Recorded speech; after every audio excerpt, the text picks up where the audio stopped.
everyone, welcome to Yanista. ഇന്ന് നമ്മൾ കുറച്ച് ക്രോഷേ ഇയറിംഗ് കളക്ഷൻസ് നിങ്ങളെ കാണിക്കാൻ വന്നതാണ്. നോർമലി നമ്മൾ ക്രോഷേ ചെയ്യുമ്പോൾ ബാഗ്സും ബ്ലാങ്കറ്റ്സും ഒക്കെ അല്ലേ ചെയ്യുന്നത്. ഇന്ന് നമ്മൾ കുറച്ച് ഡിഫറെൻ്റ് ആയിട്ട് കുറേ ഇയറിംഗ്സ് ചെയ്തിട്ടുണ്ട്. ഞാൻ എക്സ്പോനെ കുറിച്ച് കുറച്ച് വീഡിയോസ് ഷോർട്സ് ഒക്കെ അപ്ലോഡ് ചെയ്തിട്ടുണ്ടായിരുന്നു. അപ്പോൾ നമ്മളൊരു എക്സിബിഷന് വേണ്ടി പ്രിപ്പയർ ചെയ്യാണ്. അതിൻ്റെ ഭാഗമായിട്ടാണ് നമ്മൾ ഈ ഇയറിംഗ്സ് ഒക്കെ ചെയ്തിട്ടുള്ളത്. നമ്മൾ നോർമലി യൂസ് ചെയ്യുന്ന യാൺസിൽ നിന്നൊക്കെ ഡിഫറെൻ്റ് ആയിട്ട് കുറച്ചുകൂടി തിന്നായിട്ടുള്ള യാൺസ് വെച്ചിട്ട് ഡെലിക്കേറ്റ് ആയിട്ടാണ് ഓരോ ഇയറിംഗ്സും നമ്മൾ ചെയ്തെടുത്തിട്ടുള്ളത്. അപ്പം അതിൻ്റെ ഒരു വീഡിയോ ആണ് ഇന്ന്. അപ്പം ഇതാണ് അതിൻ്റെ ഒരു ഫസ്റ്റ് ലുക്ക് വരുന്നത്. ഇത്ര ഇയറിംഗ്സ് ആണ് നമ്മൾ എക്സ്പോയ്ക്ക് വേണ്ടിയിട്ട് ഫിനിഷ് ചെയ്തിട്ടുള്ളത്. ഈ ഓരോ ഇയറിംഗ്സിൻ്റെയും ഡീറ്റെയിൽ ആയിട്ടുള്ളൊരു വ്യൂ ഞാൻ നിങ്ങൾക്ക് കാണിച്ചു തരാം. അതിനു മുമ്പായിട്ട് നിങ്ങൾ ഫസ്റ്റ് ടൈമാണ് നമ്മുടെ ചാനൽ കാണുന്നതെന്നുണ്ടെങ്കിൽ ബാക്കിയുള്ള വീഡിയോസൊക്കെ എടുത്ത് കാണാം. ക്രോഷേ ബിസിനസ് റിലേറ്റഡ് ആയിട്ടുള്ള ഒരുപാട് വീഡിയോസ് നമ്മൾ അപ്ലോഡ് ചെയ്തിട്ടുണ്ട്. അതുകൂടാതെ ഒരുപാട് ട്യൂട്ടോറിയൽസും വരുന്നുണ്ട്. ഇനി ഒരുപാട് ട്യൂട്ടോറിയൽസ് അപ്ലോഡ് ചെയ്യാറുമുണ്ട്. പിന്നെ ഈ ഇയറിംഗ്സിൻ്റെ ഒക്കെ ട്യൂട്ടോറിയൽസ് നിങ്ങൾക്ക് വേണമെങ്കിൽ കമൻറ്റ് ചെയ്യാൻ മറക്കല്ലേ. അപ്പോൾ നമുക്ക് വീഡിയോയിലേക്ക് കടക്കാം. ഓരോരോ പ്രോഡക്റ്റ്സ് ആയിട്ട് ഞാൻ ഇൻട്രൊഡ്യൂസ് ചെയ്ത് തരാം. So this is the first pair. ഇതൊരു ഗ്രാനി സ്ക്വയർ ഇയറിംഗ്സ് ആണ്. നമ്മളൊരു ഗ്രീനിൻ്റെ ഗ്രേഡിയൻ്റ് ആയിട്ടാണ് ഈ ഒരു ഇയറിംഗ് ചെയ്തിട്ടുള്ളത്. സെൻറ്ററിൽ വൈറ്റും അതേപോലെ ലൈറ്റ് ഗ്രീൻ പിന്നെ ഒരു ഒലീവ് ഗ്രീൻ ഈ ഒരു രീതിയിലാണ് ചെയ്തിട്ടുള്ളത്. ഇതിൻ്റെ പേരാണിത്. ഞാൻ ജസ്റ്റ് ഒന്ന് വേറെ ഇത് കാണിച്ചു തരാം. ഈ ഒരു ഇയറിംഗ്സ് മാത്രം കുറച്ച് ചങ്കി ടൈപ്പാണ് ഇയറിംഗ്സ് വരുന്നത്. നമുക്ക് ഈ ഒരു രീതിയിലുള്ള ഔട്ട്ഫിറ്റ്സിൻ്റെ കൂടെ സ്റ്റൈൽ ചെയ്യാൻ പറ്റും. ഗ്രീൻ ഔട്ട്ഫിറ്റിൻ്റെ അല്ലെ വൈറ്റ് ഔട്ട്ഫിറ്റ്സിൻ്റെ ഒക്കെ കൂടെ സ്റ്റൈൽ ചെയ്താൽ നന്നായിരിക്കും. നമ്മൾ ഗ്രാനി സ്ക്വയർ 3 ലെയേഴ്സ് വരുന്നുണ്ടെങ്കിലും അത്ര സൈസ് നമുക്ക് അതിന് വരുന്നില്ല. അത്രയും ഡെലിക്കേറ്റ് ആയിട്ടാണ് നമ്മൾ ഓരോ ഇയറിംഗ്സും ഫിനിഷ് ചെയ്തിട്ടുള്ളത്. ആൻഡ് സെക്കൻഡ് വൺ ഈസ് ഈ ഒരു ടാസൽ ടൈപ്പ് ഇയറിംഗ്സ് ആണ്. ഇത് കുറച്ച് ഡിഫറെൻ്റ് ആയിട്ടാണ് നമ്മൾ ചെയ്തിട്ടുള്ളത്. ഇതും ഒരു ബ്ലൂ ആൻഡ് ബ്ലൂവിൻ്റെ ലൈറ്റ് ടോൺ അങ്ങനെയാണ് ഡിസൈൻ ചെയ്തിട്ടുള്ളത്. കുറച്ച് ഡിഫറെൻ്റ് ആയിട്ട് ടാസൽസ് ഒക്കെ വരുന്ന രീതിയിൽ നമ്മളിത് ചെയ്തിട്ടുള്ളത്. നല്ല ഭംഗി. എനിക്ക് ഇതിൽ കുറച്ച് എൻ്റെ ഫേവറേറ്റ് ആയിട്ടുള്ള ഇയറിംഗ്സ് ആണിത്. ആൻഡ് അടുത്തത് നമ്മൾ കുറച്ച് സിമ്പിളാണ്. ഇത് നമുക്ക് ഈസി ടു മേക്ക് ആണ്. പെട്ടെന്ന് ചെയ്ത് കഴിയും. പക്ഷേ കാണാൻ അത്യാവശ്യം ഭംഗിയുള്ളൊരു ഇയറിംഗ്സ് ആണ്. 2 സർക്കിൾസ് വെച്ചിട്ടാണ് നമ്മൾ ഈ ഒരു ഇയറിംഗ്സ് ഫിനിഷ് ചെയ്തിട്ടുള്ളത്. ഈ സെയിം ഇയറിംഗിൻ്റെ ഒരു കളർ ചേഞ്ചോടെ ഞാൻ ചെയ്തിട്ടുണ്ട്. 2 എണ്ണത്തിൽ ഞാൻ ഉപയോഗിച്ചിട്ടുള്ളത് കുറച്ച് ഡാർക്ക് ടോൺസ് ആണ്, പേസ്റ്റൽസ് അല്ലാതെ.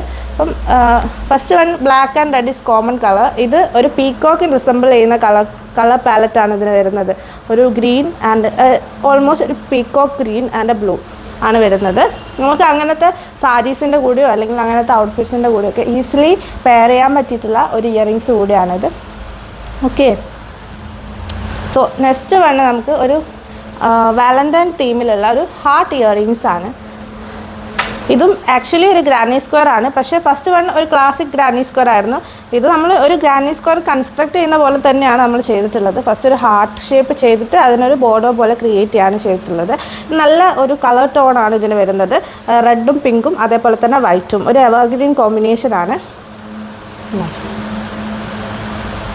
ഇങ്ങനത്തെ കുറച്ച് ബിഗ് ഇയറിങ്സും അതേപോലെ തന്നെ ഡിഫറെൻ്റ് ആയിട്ടുള്ള ടൈപ്പ് ഇയറിങ്സും ഒക്കെ യൂസ് ചെയ്യാൻ ആഗ്രഹിക്കുന്നവർക്ക് പറ്റിയിട്ടുള്ള കളക്ഷനാണ് ഇതൊക്കെ വരുന്നത്. നെക്സ്റ്റ് വരുന്ന ഒരു ഫ്ലോറൽ ഇയറിങ്സ് ആണ്. ഇതൊരു ബേജ് കളറിലാണ് നമ്മൾ ചെയ്തിട്ടുള്ളത്. അധികം കളർഫുൾ അല്ലാതെ സിമ്പിൾ ആയിട്ടുള്ള ഐറ്റംസ് ഒക്കെ പ്രിഫർ ചെയ്യുന്നവർക്ക് പറ്റിയിട്ടുള്ള ഒരു ഇയറിങ്സ് ആണ്.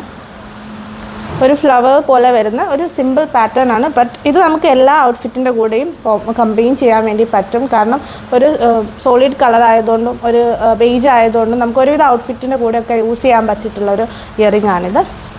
ഇനി ഞാൻ കുറച്ച് ഹാർട്ട് ഇയറിങ്സ് കാണിച്ചു തരാം. അതിൽ ദ സിംപ്ലസ്റ്റ് വൺ ഇതാണ്. ഇതൊരു പീച്ച് കളറിലാണ്. ഇതൊക്കെ നമുക്ക് കസ്റ്റമൈസ് ചെയ്ത് വേറെ കളറിൽ മാറ്റാൻ പറ്റും. നമുക്ക് എത്ര കളറിൽ വേണമെങ്കിലും ചെയ്യാൻ പറ്റുള്ളത്. സിമ്പിൾ ഹാർട്ട് ഇയറിങ്സ് ആണ്. ഈസി ടു മേക്ക് ആണിത്. ആൻഡ് ദെൻ ഇതിൻ്റെ തന്നെ ഒരു വേരിയേഷൻ ഉണ്ട്. അത് ഒരു റെഡിലാണ് നമ്മൾ ചെയ്തിട്ടുള്ളത്. ഇത് നമ്മൾ ഹാർട്ട് കുറച്ച് സൈഡിലേക്കാണ് ഇതിൻ്റെ ജംറിങ്സ് അറ്റാച്ച് ചെയ്തിട്ടുള്ളത്. മറ്റേത് സ്ട്രൈറ്റ് ആയിട്ടായിരുന്നു ചെയ്തിട്ടുള്ളത്. ഇതും ഒരു സിമിലർ ഡിസൈനാണ്. ആൻഡ് ഹാർട്ടിൻ്റെ തന്നെ കുറച്ചുകൂടി ഡെലിക്കേറ്റ് ആയിട്ടുള്ള 2 ഡിസൈൻസ് കൂടെ ഞാൻ കാട്ടിത്തരാം. സോ ഫസ്റ്റ് വൺ ഇതാണ്. ഒരു പിങ്ക് ആൻഡ് ആഷ് കളർ കോമ്പിനേഷനിൽ വരുന്ന ഹാർട്ട് വിത്ത് എ സർക്കിൾ ഡിസൈനാണിത്. പിന്നെ നമ്മൾ 2 ഹാർട്ട് വരുന്ന ഒരു ഡിസൈനോടെ ചെയ്തിട്ടുണ്ട്.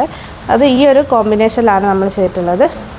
ഇത് നേരത്തെ റെഡിൻ്റെ തന്നെ അതിൻ്റെ കൂടെ ഒരു ഹാർട്ട് കൂടി അറ്റാച്ച് ചെയ്ത് കുറച്ചുകൂടി ബിഗർ ഇയറിങ്സിന് വേണ്ടിയിട്ട് അങ്ങനെ ചെയ്തിട്ടുള്ളതാണ്. ഓക്കെ. ഇനി നെക്സ്റ്റ് വൺ കുറച്ചുകൂടി ഡെലിക്കേറ്റ് ആയിട്ടുള്ള ഡിസൈനാണ്. ഇത് എൻ്റെ ഒരു ഫേവറേറ്റ് ഡിസൈനാണ്. ഒരു ഫ്ലവർ വിത്ത് എ സർക്കിൾ ആണ് ഈ ഒരു ഡിസൈൻ വരുന്നത്. അത് നമ്മളൊരു ഒരു ഫ്ലവർ ചെയ്തിട്ട് പിന്നെ അതിന് മാച്ചായിട്ടുള്ളൊരു സർക്കിൾ ചെയ്യാനുണ്ടായത്. നല്ല ക്യൂട്ടായിട്ടുള്ള ഇയറിങ്സ്. ഇതിൻ്റെ തന്നെ വേറൊരു കളർ കൂടെ നമ്മൾ ചെയ്തിട്ടുണ്ട്. ഒരു റെഡ് ആൻഡ് പിച്ച് കോമ്പോയിലൂടെ ഈ ഒരു സംഭവം നമ്മൾ ചെയ്തിട്ടുണ്ട്. എനിക്ക് നന്നായി ഇഷ്ടപ്പെട്ടു. പക്ഷേ ഇതൊക്കെ ഭയങ്കര ടൈം കൺസ്യൂമിംഗ് ആണ് ഈ ക്രോഷ്യ ഇയറിങ്സ് ഉണ്ടാക്കുക എന്ന് പറയുന്നത്. ഒന്നാമത് നമ്മൾ തിന്നായിട്ടുള്ള യാണാണ് യൂസ് ചെയ്യുന്നത്. ഇതൊക്കെ ഞാൻ ചെയ്തിട്ടുള്ളത് 1.25 ഹുക്ക് വെച്ചിട്ടാണ്. അപ്പോൾ ആ ഹുക്ക് ഹാൻഡിൽ ചെയ്യുക എന്ന് പറയുന്നത് ബുദ്ധിമുട്ടാണ്. നമ്മൾ കൈയൊക്കെ വേദനിക്കും, കണ്ണ് വേദനിക്കും. അങ്ങനെയൊക്കെ കുറച്ച് പാടാണ് ഇയറിങ്സ് ഉണ്ടാക്കുക എന്ന് പറയുന്നത്. പിന്നെ ഈ ഡെലിക്കേറ്റ് ആയിട്ടുള്ള ചെറിയ സാധനങ്ങളായതുകൊണ്ട് ഇതൊക്കെ ഫിനിഷ് ചെയ്യാനും അറ്റാച്ച് ചെയ്യാനും ഒക്കെ കുറച്ച് ബുദ്ധിമുട്ടാണ്. അപ്പോൾ ഒരുപാട് ടൈം കൺസ്യൂമിംഗ് ആണ്. പക്ഷേ നല്ല ബ്യൂട്ടിഫുൾ ആണ്, ഡിഫറെൻ്റ് ആണ്. നമ്മൾ നോർമൽ ഒരു ഇയറിങ്സ് യൂസ് ചെയ്യുന്നതിനെക്കാട്ടും എത്രയോ ബ്യൂട്ടിഫുൾ ആയിട്ട് ഡിഫറെൻ്റ് ആയിട്ട് നമുക്ക് വെയർ ചെയ്യാൻ പറ്റും. നിങ്ങളിപ്പം ഇത് ഒരു പ്രൊഡക്റ്റായിട്ട് കാണുന്നവരോ അല്ലെങ്കിൽ ഇത് ഉണ്ടാക്കാൻ ആഗ്രഹിക്കുന്നവരോ എന്ത് തന്നെയാണെങ്കിലും ഒരു ഡിഫറെൻ്റ് ഓപ്ഷനാണിത്. ഇനി ഒരു സിമ്പിൾ ആയിട്ടുള്ള ഫ്ലോറൽ ഇയറിങ്സ് കാണിച്ചാൽ ഒരു യെല്ലോ ആൻഡ് ആഷ് കളറിൽ ചെയ്തിട്ടുള്ള നോർമൽ ഫ്ലവർ ഇയറിങ്സ് ആണ്. സിംപ്ലർ വണ്ണാണ്. നെക്സ്റ്റ് വൺ ഒരു ഇവിൾ ഐ ഇയറിങ്സ് ആണ്.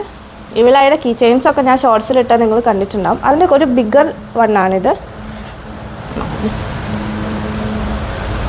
ഓക്കെ, ഇനി ബ്ലൂ കോമ്പിനേഷനിൽ തന്നെ വേറൊരു ഇയറിങ്സ്. ഇത് ഇവിളായി നമുക്ക് പറയാൻ പറ്റില്ല. ബ്ലൂവിൻ്റെ ഒരു ഷെയ്ഡ്സ് വരുന്ന ഒരു ഇയറിങ്സ് ആണ്. ഇതും എനിക്ക് ഭയങ്കര ഇഷ്ടമായിട്ടുള്ളൊരു ഇയറിങ്സ് ആണ്. ഇങ്ങനെ ഡബിൾ ലെയേർഡ് ആയിട്ടുള്ള സംഭവങ്ങളൊക്കെ 2 ചാംസ് വരുന്നത് ചെയ്യാൻ കുറച്ച് കൂടുതൽ സമയം എടുക്കും. മറ്റേ നമ്മൾ ഒറ്റ ചെയ്താൽ മതിയല്ലോ. പിന്നെ ഇതൊക്കെ ഞാൻ സിംഗിൾ ക്രോഷ്യ മാത്രം വെച്ചിട്ടാണ് ഈ ഒരു ഇയറിംഗ് ചെയ്തിട്ടുള്ളത്. അതുകൊണ്ട് തന്നെ ടൈം എനിക്ക് ഒരുപാട് പോയിട്ടുണ്ട്. പിന്നെ 3 കളർ ചേഞ്ച്, സിംഗിൾ റൗണ്ടിൽ തന്നെ 3 കളർ ചേഞ്ച് വരുന്നുണ്ട്. അതിൻ്റെതായിട്ടുള്ള ബുദ്ധിമുട്ടുണ്ടായിരുന്നു. അപ്പോൾ നല്ല ടൈം കൺസ്യൂമിംഗ് ആയിട്ടാണ് ഞാൻ ഈ ഒരു ഇയറിങ്സ് ചെയ്തിട്ടുള്ളത്. ആൻഡ് ലാസ്റ്റായിട്ട് നമ്മൾ ചെയ്തിട്ടുള്ളത് ഒരു ഡേസി ഇയറിങ്സ് ആണ്. ഈ കൂട്ടത്തിൽ ഏറ്റവും കൂടുതൽ ടൈം എടുത്ത ഇയറിങ്സിൽ ഒന്നാണ് ഈ ഡേസി ഇയറിങ്സ്. നല്ല ബ്യൂട്ടിഫുൾ ആയിട്ടില്ലേ? സോ ഇതൊക്കെ നമുക്ക് വൈറ്റ് ഡ്രസ്സിൻ്റെ കൂടെയോ അല്ലാതെ ബ്ലാക്ക് ഡ്രസ്സിൻ്റെ കൂടെയോ ഒക്കെ സ്റ്റൈൽ ചെയ്യാൻ പറ്റിയിട്ടുള്ള നല്ലൊരു ഇയറിങ്സ് ആണ് കേട്ടോ. നമ്മൾ നോർമൽ ഒരു ബിഗർ ഫ്ലവർ ചെയ്യുന്ന പോലെ തന്നെയാണ് ഇതിൻ്റെ പ്രോസസ്സ് വരുന്നത്. പക്ഷേ ഹുക്ക് സൈസും യാൺ സൈസും ചെറുതായതുകൊണ്ട് തന്നെ നമുക്ക് ചെയ്യാൻ ടൈമും കൂടുതൽ വേണം, അതേപോലെ തന്നെ നല്ല എഫേർട്ടും വേണം. അപ്പോൾ ഇത്രയാണ് നമ്മുടെ ഇയറിംഗ് കളക്ഷൻ വരുന്നത്. ഒന്ന് ഇങ്ങോട്ടേക്ക് ക്യാമറയ്ക്ക് ഇതിലേക്ക് ആക്കിയോ? നിങ്ങൾക്ക് ഈ ഇയറിംഗ് കളക്ഷൻസൊക്കെ ഇഷ്ടപ്പെട്ടോ എന്നുള്ളത് കമൻറ്റ് ചെയ്യണേ. ഇതിലേതെങ്കിലും ഇയറിങ്സിൻ്റെ ട്യൂട്ടോറിയൽ വേണമെന്നൊക്കെ ഉണ്ടെങ്കിൽ കമൻറ്റ് ചെയ്താൽ മതി. നമ്മൾ ടൈം ഉള്ളപ്പോൾ അതിനനുസരിച്ച് അതൊക്കെ ചെയ്യാം കേട്ടോ.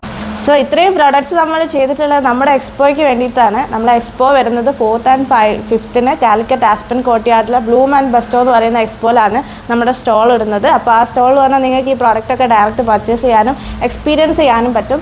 ഇതേപോലുള്ള ക്രോഷ്യ പ്രോഡക്റ്റ്സ് നിങ്ങൾക്ക് ഉണ്ടാക്കണം എന്നുണ്ടെങ്കിൽ നമ്മൾ വർക്ക്ഷോപ്സ് കണ്ടക്ട് ചെയ്യുന്നുണ്ട്. അതിൻ്റെ ഡീറ്റെയിൽസ് അറിയണമെങ്കിൽ നമ്മൾ ഡിസ്ക്രിപ്ഷനിൽ ഒരു നമ്പർ കൊടുത്തിട്ടുണ്ട്, അതിലേക്ക് DM ചെയ്താൽ മതി. നമ്മുടെ ഇൻസ്റ്റാഗ്രാം ലിങ്കും ഡിസ്ക്രിപ്ഷനിലുണ്ട്, അതിൽ DM ചെയ്താലും മതി. ഇത്രയും സംഭവങ്ങളൊക്കെ നിങ്ങൾക്ക് ഇഷ്ടപ്പെട്ടെന്ന് വിചാരിക്കുന്നു. എന്തായാലും ഇനി മറ്റൊരു വീഡിയോ ആയിട്ട് കാണുന്നതായിരിക്കും. By, thank you.